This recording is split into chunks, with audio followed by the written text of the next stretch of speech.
This is a CBS News Detroit update. Good morning, I'm Meredith Bruckner. We're going to start with the weather because there is a risk of storms today. Let's get right over to next weather meteorologist Vitas Reed. Good morning, Vitas. Good morning. It's going to be a hot Monday. We're going to start the day off, Meredith, with temperatures warming relatively quickly. We're in the upper 60s, low 70s out there already, and we're going to see highs in the mid to upper 80s. Now, we'll get some sunshine in the morning into the mid-afternoon, but then late afternoon, we're going to see a strong front push through, and that's going to fire off the thunderstorms. So there's a lot of warm, ample energy out there for those storms to fire up. So looking at our Doppler radar, you can see we're nice and clear this morning. And then as we go through the day, we're tracking what's off to the west. These storms, this line of storms is going to really fire up, stretching back towards Kansas and also over west of Chicago. A lot of folks under the slight risk, but we're also looking at higher risk levels to the west. So we're looking at a level 2 out of 5 for all of Michigan, southeast Michigan, looking at that slight risk category. That stretches all the way through Chicago, but then it is as much as a moderate risk back towards Wichita and Kansas City. So they're going to really get the brunt of this stormy weather, but later this evening that pushes across our state. So my main concern today will be between that 2 to 8 p.m. hour, really towards 5 o'clock though, I think more so, when we've really seen the bulk of the storms. Tornadoes are possible.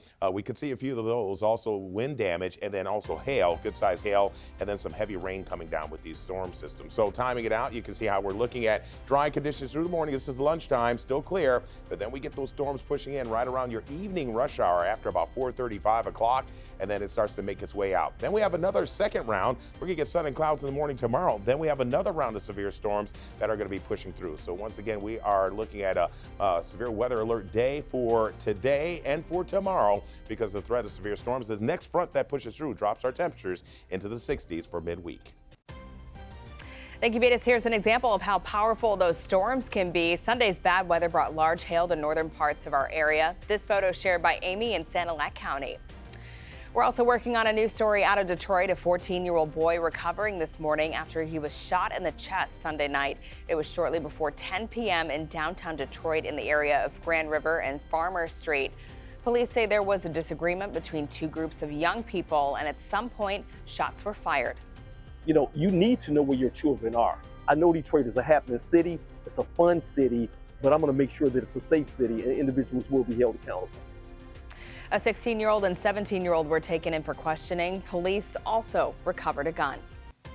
Detroit City Council members are debating whether to renew a contract for the ShotSpotter system. The technology is designed to detect gunfire and often alerts police before they get a 911 call. The current contract expires on June 30th. Today, council members will talk about whether to extend it through March of 2027 at a cost of just over $2 million.